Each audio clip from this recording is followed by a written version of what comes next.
भगवान राम इस दृश्य को देख रहे थे। भगवान राम ने विचार किया, क्यों न मैं इस प्रैक्टिकल को करके देखूं कि मेरे हाथ का पत्थर डूबेगा या तैरेगा। तो भगवान राम ने एक पत्थर का टुकड़ा लिया और लेकर के समुद्र में छोड़ना चाहा, लेकिन रुक गए। बोले गड़बड़ी हो जाएगी, अगर मेरे पत्थर का टुकड़ा मेरे हाथ से छोड़ा हुआ डूब गया तो गड़बड़ी हो जाएगी, बानर भालुओं में विद्रोह हो जाएगा।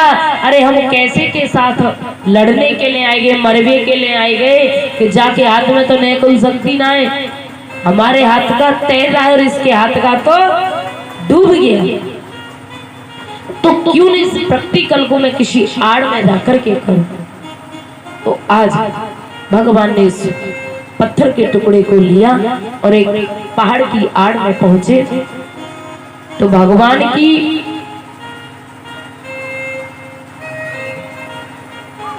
जितने भी बानर भालू थे उनमें एक ऐसा बानर है, ऐसा चौकीदार है जाकि एक नजर तो सारी सेना पर रहती और दूसरी नजर भगवान राम पर रहती। हनुमान जी बोले, भगवान क्या नई लीला करने जा रहे हैं, आखिरकार देखे तो सही। छुप करके देखने लगे।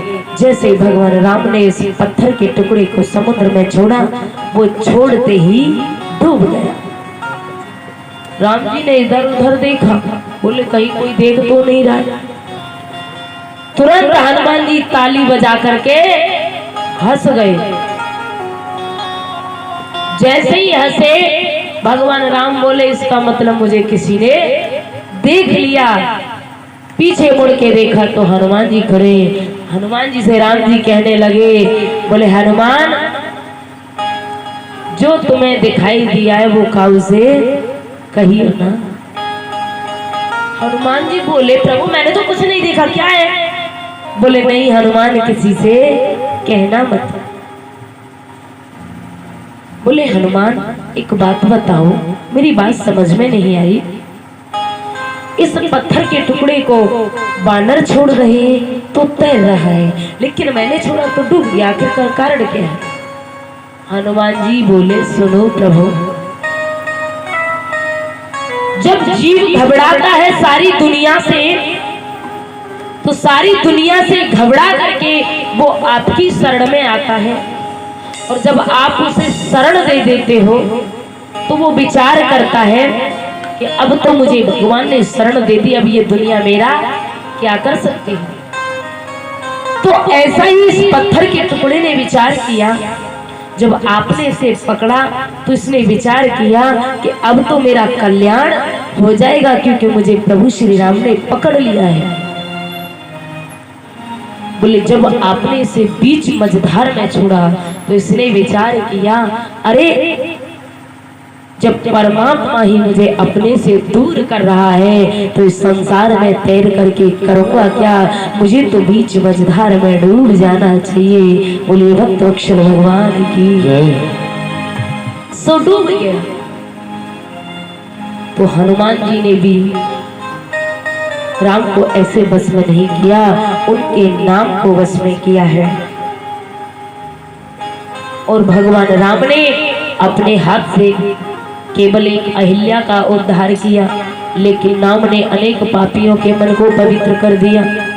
भगवान राम ने अपने हाथ से एक दंडकारक वन को पवित्र किया, लेकिन नाम ने अनेक पापियों का कल्याण कर दिया।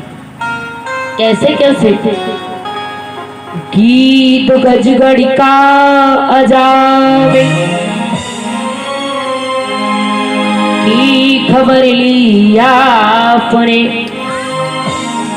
एक गीत मांस खाने वाला पक्षी मैंने कल बताया था, भगवान ने उसका भी उद्धार किया। एक हाथी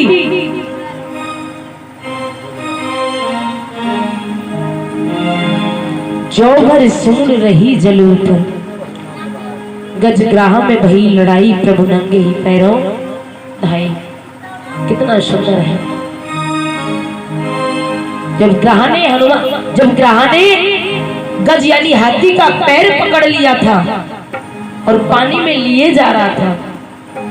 जब जौहर सूंड, उसकी जरा सी सूंड पानी से ऊपर थी, उसने पुकारा, बोले क्या प्रभु मुझे मरवा ही दोगे? मैंने सुना है कि आप रक्षा करते हो। जय जय सीताराम,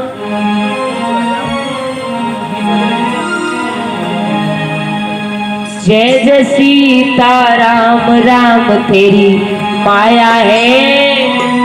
ऋषि मुनि गए हार पार नहीं पाया है। जय जय सीताराम, राम तेरी माया है।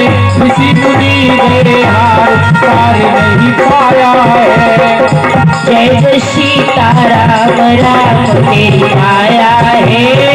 ऋषि मुनि गए हार पार नहीं पाया है। जय जय सीताराम, राम तेरी माया है। ऋषि मुनि गए हार पार नहीं पाया है।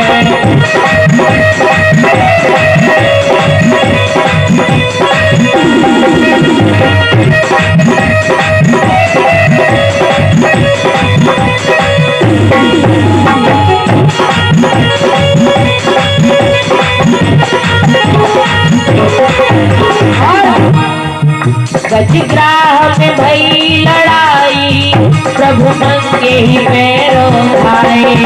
गजराज से भई लड़ाई, प्रभु नंगे ही पैरों आए।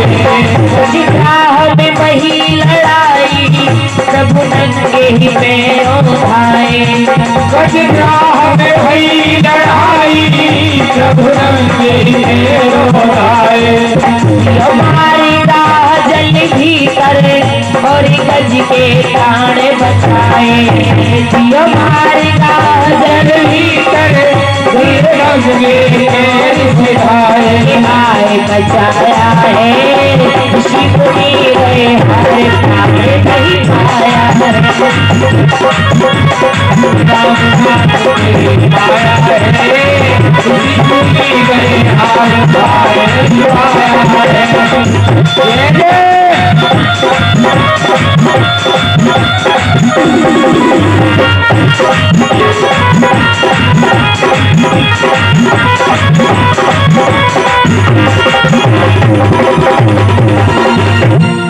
आज जैसे ही उस हाथी ने प्रार्थना की तो उस हाथी को भी बचाया, उस गज को भी बचाया भगवान ने। तो कहने का मतलब, जो भगवान को याद करता है, देखो आप कहते हो कि भगवान हमसे दूर है। भगवान आपसे दूर नहीं है, लेकिन आप भगवान से दूर हो। भगवान आपसे दूर नहीं है, भगवान आपके पास है, लेकिन आप भगवान से दूर हो। भगवान तो प्रतिक्षण आपके साथ है।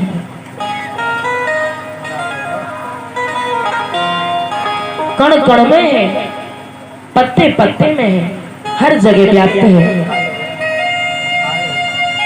कहने का मतलब, आज हनुमान जी ने केवल राम के नाम का सहारा लिया, उस राजा को बचाया।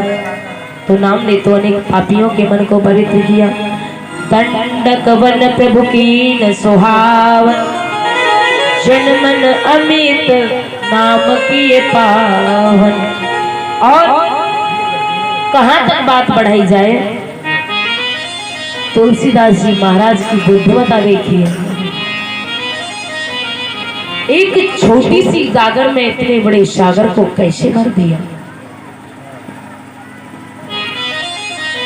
कैसे भर दिया। एक चौपाई में ही सारी रामायण को समाप्त कर देते हैं। क्योंकि स्वयं राम नहीं जानते कि मेरे नाम में कितनी पावर है, कितनी शक्ति है। कहो कहाँ लो नाम बढ़ाई, रामन सकाहे नाम गुण गाई। स्वयं राम नहीं जानते कि मेरे नाम में कितनी पावर है, कितनी शक्ति है। आज हनुमान जी ने बस में कर रखा है। सुमिर पवन सुत पावन नामू और अपने बस करे राखे रामू। आज देवी पार्वती प्रश्न करती हैं, भगवान शंकर समाधान करते हैं। तो भगवान के तो अवतार लेने के अनेकों कारण हैं। अब यहाँ से कथा होती है भगवान के अवतार की। किन किन कारणों से परमात्मा को इस पृथ्वी पर मनुष्य रूप धारण कर अवतार लेना पड़ा। देवी पार्वती से भगवान शंकर कहने लगे, देवी ध्यान से सुनिए, भगवान का क्या कारण है अवतार लेने का। बोले क्या? अरे जब जब हो धर्म के रानी,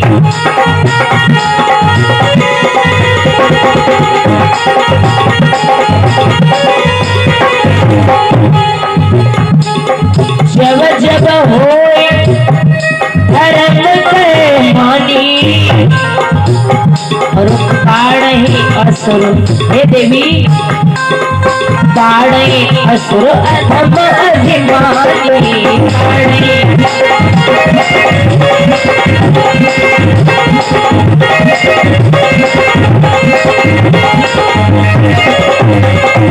बोले जब जब हो धर्म के हानि, धर्म की हानि होती है, अधर्म बढ़ता है। तो देवी सुनिए, अरे तब तब धरे प्रभु विविध शरीरा,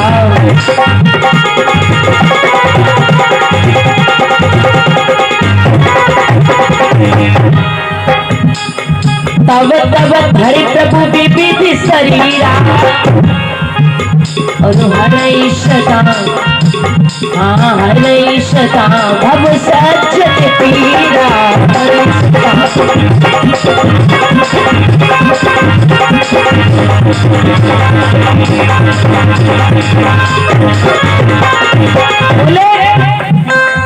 तब धरि प्रभु विविध शरीरा हरे सदा भव सज्जन पीरा। और ध्यान दीजिएगा, मैंने अभी भी बताया था कथा में कुछ समय पहले।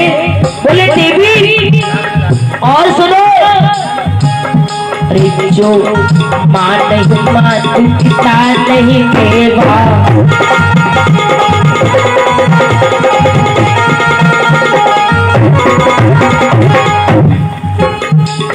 मां नहीं मां पिता नहीं देवा, और साधु नहीं करवा वही सेवा।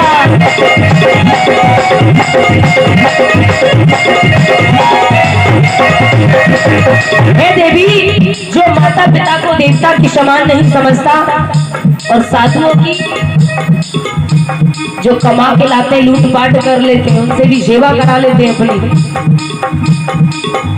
ऐसा भी राक्षस जाति है देवी, तुम जानती हो। ये सब राक्षस जाति में आते हैं, इसीलिए भगवान को अवतार लेना पड़ता है। और कहने लगे, अरे जिनके यह आचरण भगवान ने,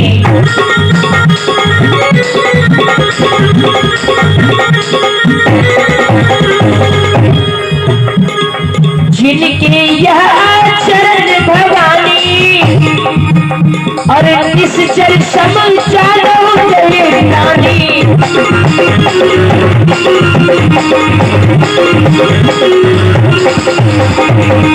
और कहने लगे देवी ये राक्षस जाति में आते हैं। और देखो जो लंका जली न, कहते हैं रावण के पापों के कारण लंका जली, ऐसा नहीं है। क्यों चली? ध्यान देना चाहिए भाई। अरे साध अवज्ञा कर फल ऐसा,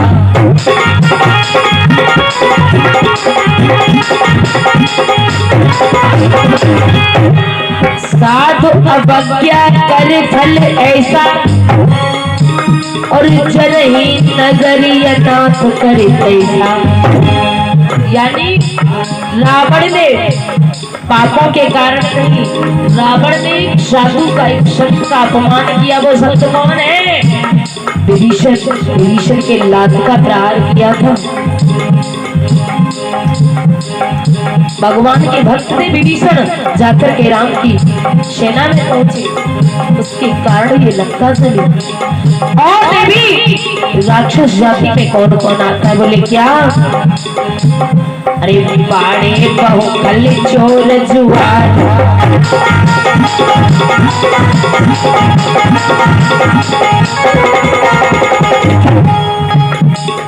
बाड़ी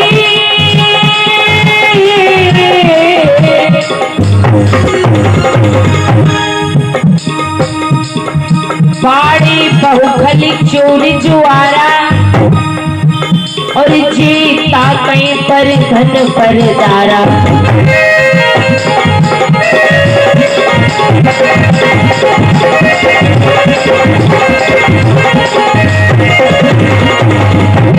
बोले बाड़ी बहुखल, खल कहते हैं जो न खुद खाए न दूसरे खान दे।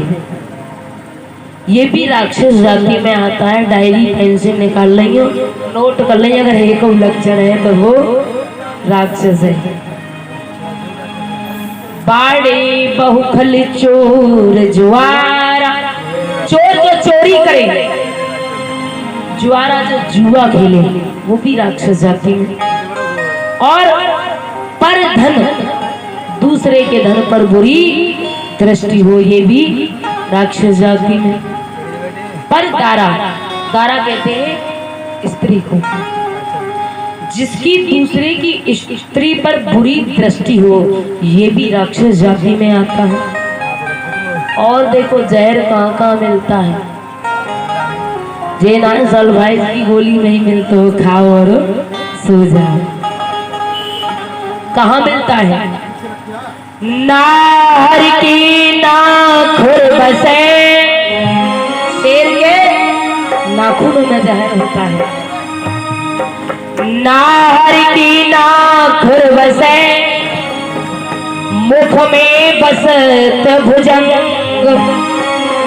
शेर के नाखूनों में जहर और सर्प के मुंह में जहर।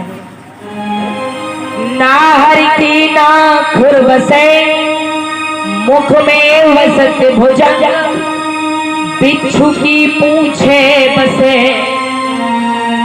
बिच्छू की पूंछ में जहर होता है।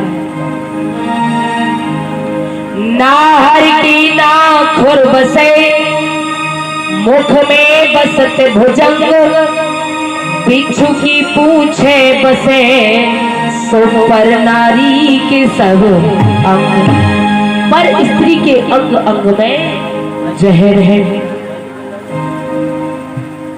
और ये कहां ले जाती है? पर नारी पैनी छुरी, पर नारी पैनी छुरी, तीन ठौर खाए, धन हरे यौवन हरे, और अंत नरक ले जा। तो ये नायक जलवायु की गोली में जहर है, पर स्त्री के अंग अंग में जहर होता है। बोले देवी ये भी एक कारण है भगवान का अवतार लेने का। बोले और भी कारण है। देवी पार्वती से भगवान शंकर कहने लगे, सुनो देवी, भगवान के तो अवतार लेने के अनेकों कारण हैं, क्यों क्या आप जानती हो? एक दो कारण हो तो मैं आपको बताऊं। और हे देवी, अरे राम जन्म के हे तुम देखा,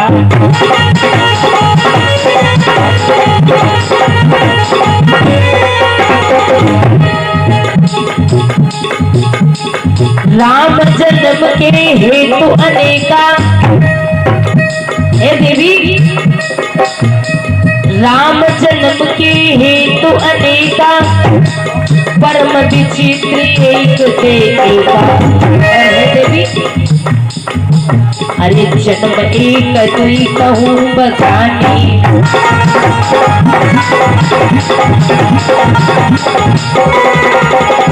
हे देवी एक दो जन्म की कथा मुझे याद है तो मैं आपको बखान करता हूँ। जन्मी कदुई कहूँ बखानी,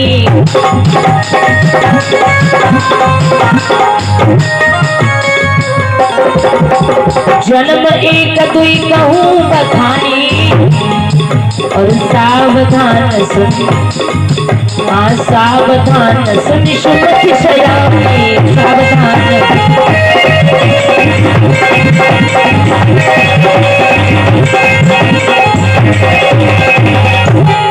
बोले एक तो जन्म की कथा याद है, वो मैं तुम्हें बता रहा हूँ, तो अलर्ट होकर के सतर्कता पूर्वक सुनना है, सावधान सुने सुमुख शयानी। देखिए भोलेनाथ ने देवी पार्वती से कहा, लेकिन प्रश्न उठता है कि रामायण एक ऐसा ग्रंथ है कि प्रश्न में से प्रश्न निकल आता है।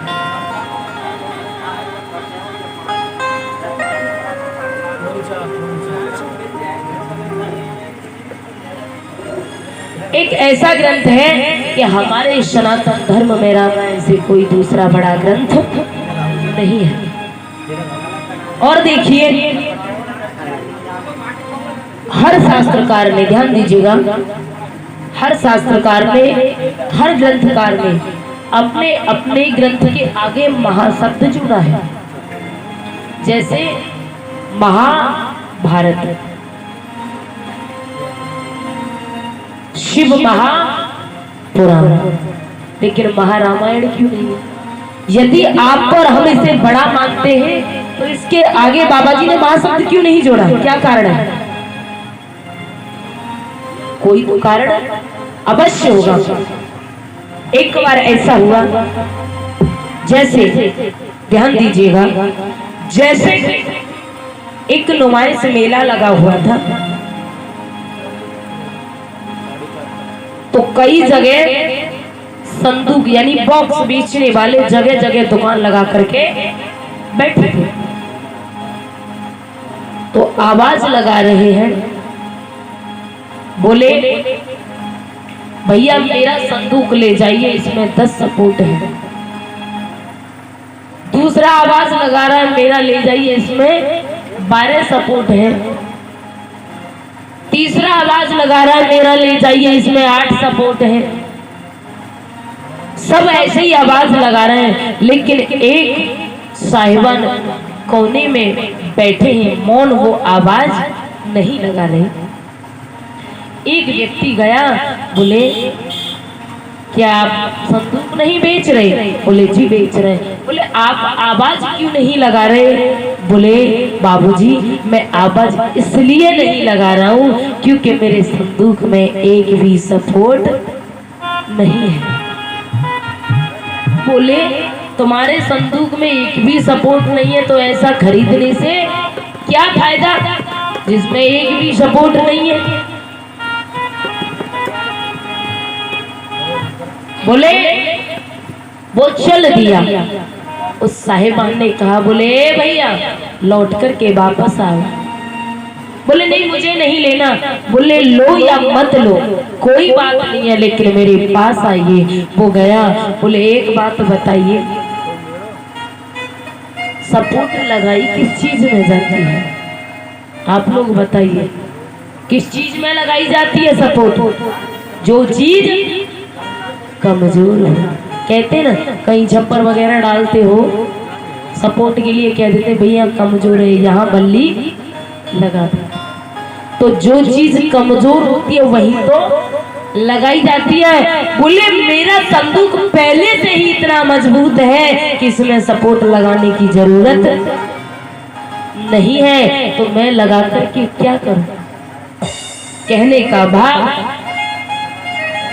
रामायण पहले से ही इतनी मजबूत है तो इसमें सपोर्ट यानी महाशब्द लगाने की कोई जरूरत नहीं है। क्यों? हर ग्रंथ एक कहानी है, किस्सा है, थ्योरी है, लेकिन रामायण एक ऐसा ग्रंथ है कि थ्योरी तो है ही, थ्योरी के साथ साथ प्रैक्टिकल भी है। मैंने कल भी बताया था, कल तो 2 ही प्रैक्टिकल बताए, लेकिन आज कई देखो प्रैक्टिकल कितने। कुछ विद्वान कहते हैं, बोले जिसने रामायण को लिखा वो कुछ ज्यादा पढ़े लिखे नहीं थे, वो तो कमार थे। कौन कहता है गंवार थे? जिसने रामायण को लिखा है। आपने पढ़ा होगा क्या? वाल्मीकि विज्ञान विशारद। विशारद एक डिग्री होती है जो पीएचडी के समकक्ष होती है। आज भी देखा होगा बहुत जो पुराने वैद्य होते हैं वो अपने क्लिनिक पर लिख लेते हैं वैद्य विशारद। आजकल तो नहीं मिलता लेकिन पहले बहुत मिलते थे। बोले विशारद एक डिग्री होती है जो पीएचडी के समकक्ष होती है। अरे जिसने रामायण को लिखा है वो पीएचडी किए हुए हैं। और आप और हम सबसे बड़ा किसको मानते हैं? किसको मानते हैं? विज्ञान को ही तो मानते हैं। जहां विज्ञान समाप्त है वहां से रामायण को लिखना शुरू किया है। और देखिए पहला प्रैक्टिकल हनुमान जी बहुत बड़े वैज्ञानिक हैं। हनुमान जी भी कोई ऐसे वैसे नहीं है, वो भी वैज्ञानिक हैं। क्योंकि आजकल जो साइंस है विज्ञान है उसमें एक विज्ञान आती है कौन सी? कई विज्ञान है, chemistry, physics, biology, botany, zoology, भौतिक विज्ञान, जीव विज्ञान, जंतु विज्ञान, वनस्पति विज्ञान और रसायन विज्ञान। हनुमान जी भी साधारण वैज्ञानिक नहीं है। क्या है इनके पास? राम रसायन तुम्हारे पास। बहुत बड़े वैज्ञानिक है। और देखिए प्रैक्टिकल आजकल कौन सी सेनाएं हैं और पहले कौन सी सेनाएं थी? आजकल सेना है आर्मी, नेवी, एयरफोर्स, थल सेना, वायुसेना और जल सेना। क्या ये पहले नहीं थी? पहले भी थी। आजकल आप तो पढ़े लिख गए तो आपको नाम बदल दो, लेकिन पहले भी थी। जब भगवान राम सुग्रीव के यहाँ पहुंचे तो सुग्रीव ने अपनी सेना की 3 टुकड़ी बनाई, थल सेना, जल सेना और वायु सेना। यानी थल सेना के अध्यक्ष हैं कौन? स्वयं सुग्रीव है। जल सेना के अध्यक्ष कौन है? नल और नील है। और वायु सेना के अध्यक्ष मेरे वीर बजरंगबली है। क्या पहले नहीं थी? पहले भी थी। और प्रैक्टिकल करिए, क्या आज इंटरनेट है वो पहले नहीं था? आज इंटरनेट चलाते हो क्या पहले भी था? आज है। यदि हमारे देश पर कोई विदेशी टैंक अटैक करता है तो उसकी तस्वीर उसमें आ जाती है, उसी के द्वारा उसे नष्ट कर दिया जाता है। वो क्या है? क्या वो पहले नहीं था? वो पहले भी था। क्योंकि रावण बहुत चालाक था। रावण ने समुद्र में रडार फिट किया था। जो भी जीव जंतु समुद्र के ऊपर निकलता था, उड़ करके जाता, उसकी परछाई समुद्र के पानी में पड़ती, उसी के माध्यम से उसे नष्ट कर दिया जाता था। वो कौन थी? वो कौन थी? जीव जंतु जिहि गगन उड़ाई, जल बिलो के तिनके परछाई, उसी के माध्यम से नष्ट कर देती। वो कौन थी? सिंहिका नाम की राक्षसी।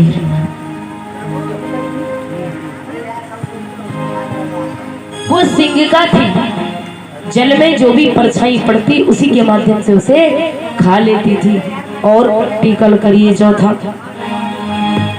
जब हनुमान जी जानकी जी का पता लगाने के लिए जा रहे हैं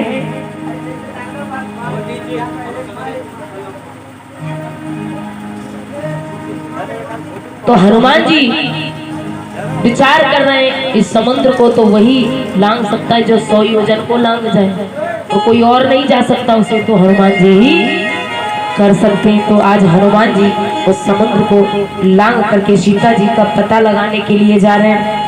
तो हनुमान जी के बल बुद्धि की परीक्षा लेने के लिए देवताओं को संशय हुआ। बोले हो सकता है इसमें भी संशय कहीं हनुमान जी न पार कर पाए तो कैसे भी इनकी परीक्षा ली जाए। तो देवता बोले इनकी परीक्षा कौन ले सकते हैं? बोले इनकी तो परीक्षा वही ले सकता है जो अपने बच्चों पे भी रहम ना करे। अब दुनिया में ऐसी कोई माँ है जो अपने बच्चे पर रहम ना करे? है कोई माँ? एक माँ है। कोई मास्टर तैयार ना है वो, लेकिन एक मास्टर नहीं तैयार है गई। बोले कौन? सर्पों की माता सुरसा। जब सर्पणी अंडे देती है तो एक गोल कौड़ुआ काट लेती है, घेरा बना लेती है। जो अंडे उससे बाहर निकल जाते हैं वो बच जाते, जो उसके अंदर है उन्हें स्वयं खा लेती है। तो बोले अब तो सुरसा ही ले सकती है, कोई और नहीं। तो आज हनुमान जी की परीक्षा लेने के लिए सुरसा आई और सुरसा ने क्या काम किया? अरे योजन भरते ही बदन पसारा,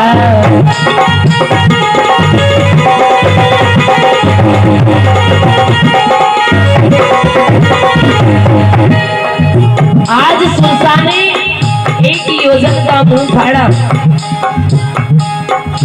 योजन भरते ही बदन पसारा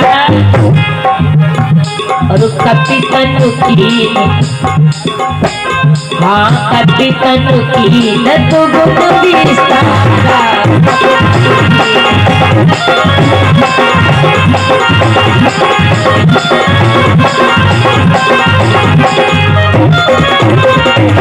आज जैसे ही हनुमान जी सूते हुए सुरसा बोली बड़ा चालाक है, हाथ नहीं आएगा। बोले ऐसे हाथ नहीं आएगा, मैं भी चालाक कम नहीं हूँ तुझसे। सुन आज सुरसा ने क्या काम किया? अरे 16 योजन मुख देखयो,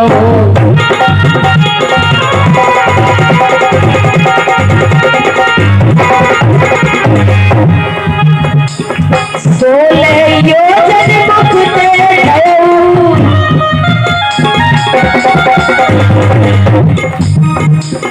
16 योजन मुख देखयो और तुरंत पवन सुषमा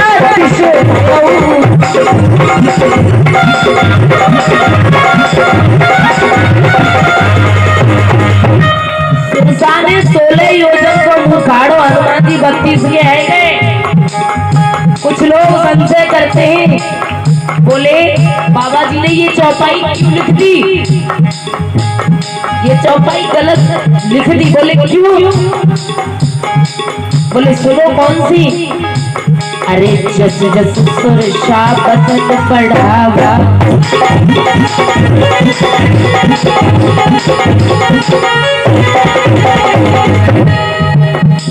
जस जस सुरसा बदन बढ़ावा और तास धूल कपि रूप दिखावा।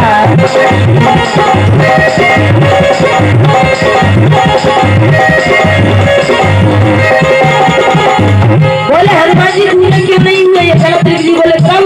जब सुनो, अरे सती योजन ते ही आनंद की,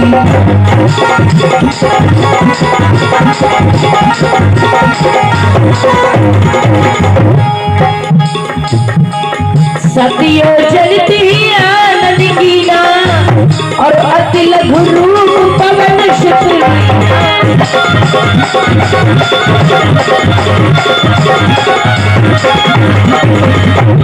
बोले जस जस सुरसा बदन बढ़ावा तास रूप कपिधु तास धून कपि रूप दिखावा। हनुमान जी धूने हो जाते, लेकिन जब जब सत्य योजन ते आनंद कीना और अति लघु रूप पवन शुद्ध लीना। बोले सुरसाने 100 योजन का मुंह फाड़ा। तो 100 योजन में कितने कोस होते हैं? 400 कोस। और 400 कोस में कितने किलोमीटर हो गए? 1200 किलोमीटर। तो हनुमान जी को कितना होना चाहिए? 2400 किलोमीटर।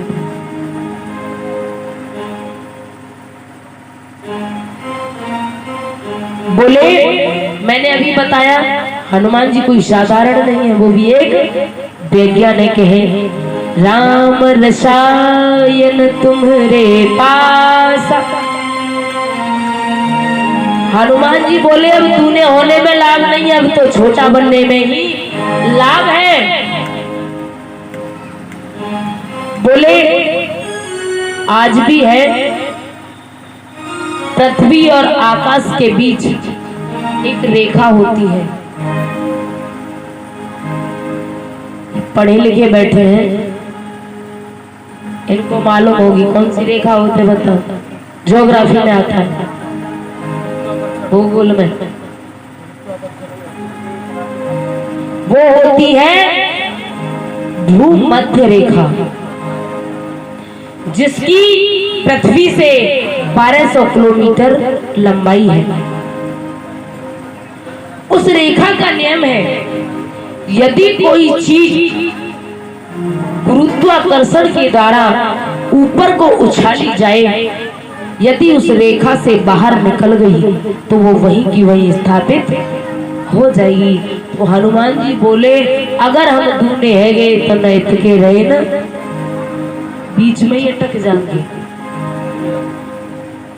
तो अब तो हमें छोटा बनने में ही लाभ है। तो हनुमान जी छोटे बने, जाके मुंह में है कि घुसे और ना कम भाई निकल आए। अरे हंसबे की क्या बात है, जब 1200 किलोमीटर को मुंह फाड़ो तो ना को कम से कम 100 किलोमीटर की होगी। तो हर ग्रंथ एक थ्योरी है, कहानी है, किस्सा है, लेकिन रामायण एक ऐसा ग्रंथ है थ्योरी तो है, थ्योरी के साथ साथ प्रैक्टिकल भी है। तो आज और आपने रामायण की आरती भी सुनी होगी। देखो रामायण इतना सरल ग्रंथ है, इतना सरल ग्रंथ है कि आपको डिग्रियां लेने की जरूरत नहीं है। ओलम पढ़ना सीख जाओ। ओलम जान तो का आ आ ई छोटुआ बड़ुआ रामायण पढ़ सकते हैं। और कठिन इतना है कि आप चाहे चारों वेदों के ज्ञाता क्यों न हो जाओ, एक शब्द का भाव खोज नहीं सकते। जो 12 कड़ी पढ़ गए वो रामायण में कड़ गए। कड़ गए कहते पूरब की तरफ पार निकल गए। जो 12 कड़ी पढ़ गए वो रामायण में कड़ी गए, और जो चारों वेद पढ़ गए लेकिन रामायण में अड़े गए।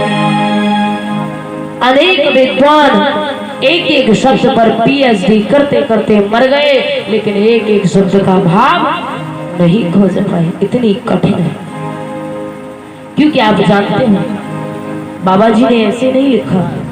रामायण की आरती आपने पढ़ी होगी। 6 शास्त्र सब ग्रंथन को रस। 6 शास्त्रों का निचोड़ इस रामायण में। 6 शास्त्र सब ग्रंथन को रस। सार का भी निचोड़ किया, अंश का भी निचोड़ किया। उसके बाद किया सारी अंश मत सब ही की। बाबा जी ने अपने से बड़े बड़े जितने ग्रंथकार थे, शास्त्रकार थे, सभी को बुलाया, सबके सामने रामायण को रख दिया। बोले मैंने एक छोटी सी कविता लिखी है, इसका निरीक्षण करके मुझे बताइए, इसमें किसी प्रकार की कोई त्रुटि तो नहीं है, कोई कमी तो नहीं है, क्योंकि आगे कलयुग आने वाला है। ऐसा क्यों किया? बाबा जी ने बड़ी बुद्धि से काम लिया है। बोले आगे घोर कलयुग आने वाला है, कहीं ऐसा ना हो कोई मूर्ख आए कि जाऊ में उंगली कर दे कि बाबा ने गड़बड़ी कर दी। इसीलिए उन्होंने सम्मत सभी का मत प्रकट किया है। बोले मैंने अकेले ने नहीं लिखा, सभी की सहमति है इसमें, सभी ने लिखा। बोले निरीक्षण करके मुझे बताइए, तो सभी ने उसको निरीक्षण किया। सभी हाथ जोड़ करके बाबा जी के सामने खड़े हुए बोले बाबा आप कह रहे हो कि एक छोटी सी कविता बता रहे हो, अरे इसका तो एक एक शब्द महाशब्द है, और कहाँ हम कविता लिखने वाले कवि भला इस महाशब्द का अर्थ कर सकते हैं, निरीक्षण कर सकते हैं। बाबा इसमें किसी प्रकार की कोई भी त्रुटि नहीं है। बोले ठीक है। तो आज तुलसीदास जी महाराज कहने लगे ठीक है, मैंने अकेले नहीं किया, इसमें सभी का मत प्रकट है, सार अंश सम्मत सभी की, सभी ने लिखा है। आज देवी पार्वती भगवान शंकर से कहने लगी प्रभु और भी कारण है क्या? भगवान शंकर कहने लगे देवी कारण तो बहुत है, लेकिन समय नहीं है, क्योंकि 4 बज गए। अगर प्रसंग छेड़ा जाता है तो कम से कम 1.5 घंटे का नारद मोह है, और तोड़ मरोड़ के रखा नहीं जाएगा, गड़बड़ी है। और कल भगवान का अवतार होना है, आप थोड़ा समय से पधारिएगा, लेट आते हो। अगर जिस किसी को पता न हो कि कथा मालूम नहीं है, तो तुम सब 2 4 श्रोता और पकड़ के लाओ, माताओं। और ये भी इधर हमारी नानी माई मौसी बैठी हैं जो, और इधर जो भी बैठे हैं, कि कथा हो रही है, अपना भी कल्याण कराओ, दूसरों का भी कल्याण हो। कुछ न कुछ तो भगवान को आपको सुनने के लिए भगवान का नाम मिलेगा, और कुछ न कुछ जीवन में उतारने के लिए भी मिलेगा। क्योंकि भगवान की जो राम कथा है बड़ी सुंदर कथा है, जीवन में उतारोगे तो कुछ न कुछ लाभ जरूर मिलेगा, कल्याण होगा, उद्धार होगा। तो थोड़ी संख्या भी कम है क्योंकि दूसरा दिन है, इसलिए श्रोता रोजाना बढ़ेंगे। और वक्ता का मन तभी लगता है, श्रोता वक्ता ज्ञान निधि कथा राम के, यानी मन जो भी लगता है कि सामने श्रोता बैठे हो, और आप जी भीड़ भाड़ धूप ले रहे हो बैठे बैठे, ये सब छाया में बैठे, तो पांडाल में बैठ जाया करो, जैसे जनसंख्या ज्यादा दिखाई दे। ऐसा तो डर नहीं लगती कि आरती में पैसा न चढ़ाने पड़ जाए, जा बजे अलग बैठे तो एक मत चढ़ाओ, कोई बात ना, आए और ले जाइए, लहू मत जाइए, हम तो वैसे ही कह रहे। लेकिन कथा सुनने पंडाल में बैठो, जिससे लगे कि हाँ श्रोता है, एक सुंदर सा भजन, उसके बाद आरती प्रसाद के महान भाग जाए। कल बड़ी सुंदर कथा है, भगवान के राम जन्म होगा, हो सकता है आज को सुंदर झांकी के भी दर्शन कराएं। और ये भी समझना ये किसी विशेष की कथा है, सभी के सहयोग की कथा है, ग्राम बस्ती की कथा है, और आप सभी समझदार हो, कहने की जरूरत नहीं है। थोड़ो थोड़ो देव सहारो, और गिर न पड़े गिरवर पारो। ऐसा न होए कि किसी एक के ऊपर ही आए। आप सभी व्यवस्थापक हो, आप सबकी कथाएं सभी व्यवस्था करें, कराएं, अपनी कथा समझे, ये ना समझे कि कोई अकेला करा रहा है, ये रिश्तेदार हैं, या कोई किसी का हमारा कोई नाम का रिश्ता नहीं है। 9 दिन करने के बाद हम अपने घर जाएंगे, हमारे लिए तो सब बराबर है। अगर अपने घर रखोगे तो हम तो तुम्हारी घर जाने के लिए तैयार है। जाओ राजी, कोई है? कोई तैयार ना? अच्छा सब तैयार हो, चलो कोई बात ना। कोई ना उठा रहा, प्रधान जी मामा कोई ना उठा रहा, देख लो सबर ने डर लग रहा, रोटी खवाएंगे से। अरे हम खुद खा लेंगे, बनाएंगे तो दे देंगे। तो मैं वो बना के खवाए देंगे। बोलिए गोविंद भगवान की। एक सुंदर सा भजन, उसके बाद आरती प्रसाद लेकर के सभी मान भाव जाए, कोई भी मगर आरती प्रसाद के न जाए।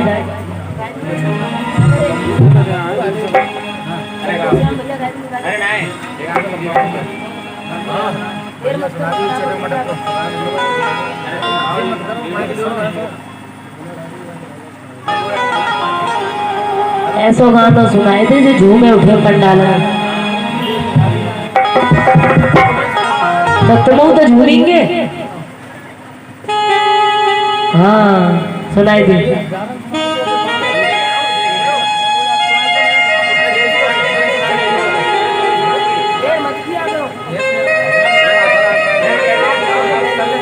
बोलिए गोविंद भगवान की। नैना लगे मुरलिया बारे से, अब घर कैसे जाओ। हरे दया लगे मुरलिया बारे से, अब घर कैसे जाओ सखी, अब घर कैसे जाओ। घर कैसे जाऊं सखी, अब घर कैसे जाऊं।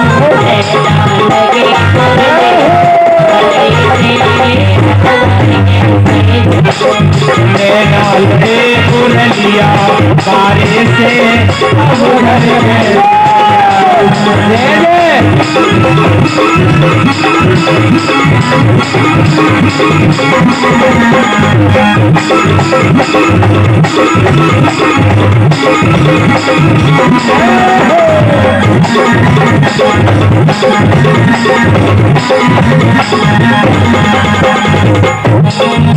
और कहने लगी, घर जाओ तो मेरी सास लड़ेगी, घर जाऊं तो मेरी सास रहेगी, घर जाओ तो मेरी सास लड़ेगी, हो घर जाऊं तो मेरी सास लड़ेगी, घर जाओ तो मेरी सास लड़ेगी, घर जाऊं तो मेरी सास लड़ेगी। कर देगी हाँ कर देगी ससुर तो घर कैसे मुरलिया बारे से, अब घर कैसे जाऊं।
तो मेरी रानी लड़ेगी, घर जाऊं तो मेरी रानी लड़ेगी, घर जाऊं तो मेरी रानी लड़ेगी, घर जाऊं मेरी रानी लड़ेगी, घर जाऊं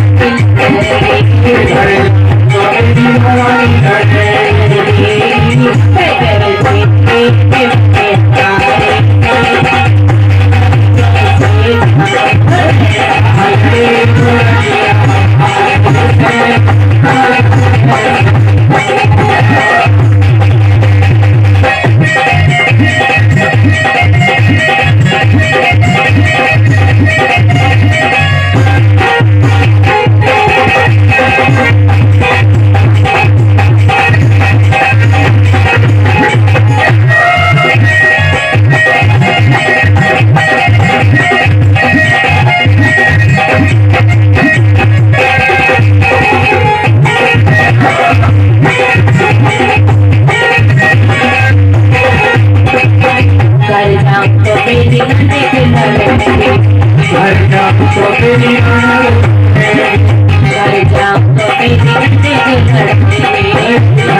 वो कछु मन में का आरती के लिए खड़े है जाओ।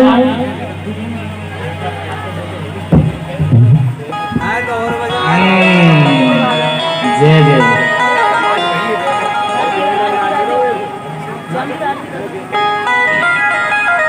हरि ओम चंद्रमा परीक्षित जी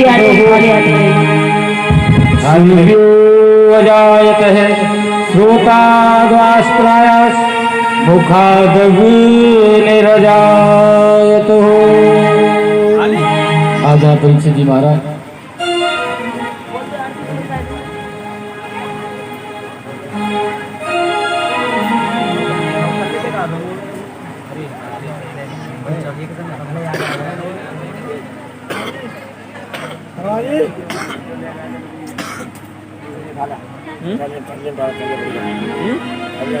दीपक जलाने काको भेज दो दूसरे और भेज दो पीछे तो बच्चा भेज दो।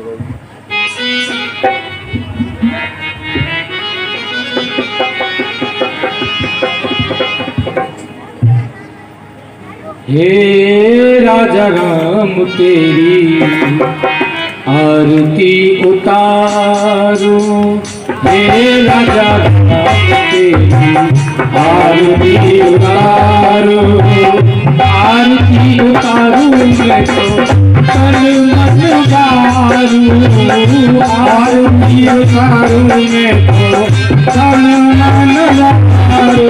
हे राजा राम आरती उतारो, हे राजा राम तेरी आरती उतारो, हे राजा राम तेरी आरती उतारो।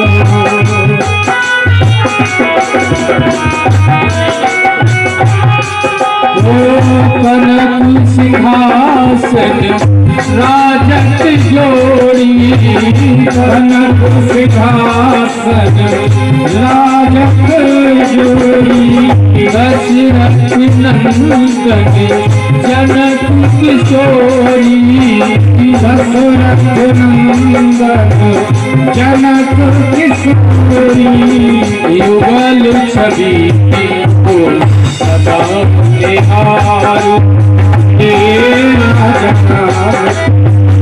आरती उतारो भाग सो जग जननी भाग सो जग जननी शरण विरासत हे सुत अंजनी शरण विराजत है सुत अंजनी उन चरणों में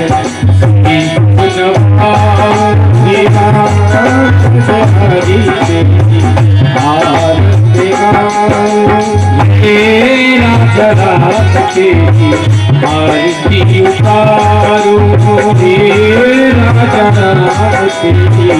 आरती उतारो शरणों से निकली है गंगा प्यारी चरणों से निकली है गंगा प्यारी वंदन करती दुनिया सारी वंदन करती दुनिया सारी और चरणों को सदा पखारो हे राजा आरती उतारो आरती हनुमत के मन भावे आरती हनुमत के मन भावे राम कथा लेकर शिव जी गावे राम कथा लेकर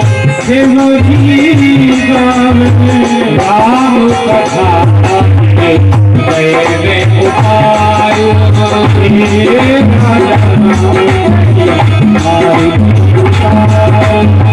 राम कथा है में उतारो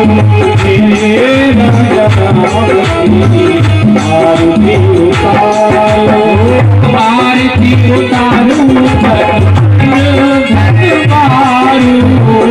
आरती उतारो मन भगवारो हे राजा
गणेश